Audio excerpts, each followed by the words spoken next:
ভারতীয় দলের কোচ হিসেবে দায়িত্ব নেওয়ার পরেই খুশির খবর গেল গম্ভীরের কাছে। কারণ চোটের জন্য দীর্ঘদিন মাঠের বাইরে থাকা সামি সেরে উঠছেন, নেটে বোলিংও শুরু করেছেন। গোড়ালির অস্ত্রোপচারের পরে নেটে ফের বোলিং শুরু করলেন মোহাম্মদ সামি। যদিও তিনি শ্রীলঙ্কা সফরের জন্য ভারতীয় দলে জায়গা করে নেয়ার অবস্থায় নেই, আরো সময় লাগবে সম্পূর্ণ সেরে উঠতে।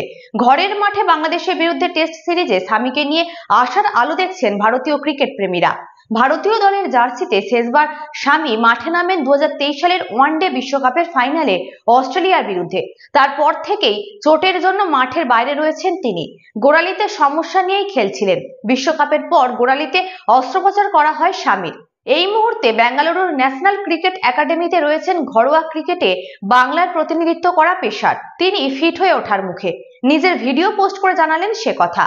নিজের চোট ও ফিটনেস নিয়ে সামি মাঝে মধ্যেই সোশ্যাল মিডিয়ায় আপডেট দেন। মঙ্গলবার সামির তেমনই একটি ভিডিও ভারতীয় ক্রিকেট প্রেমীদের উৎসাহিত করে তুলেছে। সামির পোস্ট করা ভিডিওতে দেখা যাচ্ছে জাতীয় ক্রিকেট একাডেমির নেটে বল করছেন তিনি। বিশ্বকাপের পর থেকে সামিকে প্রথমবার বল করতে দেখেই চর্চা শুরু হয়ে যায়। জাতীয় দলের জার্সিতে কবে দেখা যাবে ডানহাতি পেসারকে?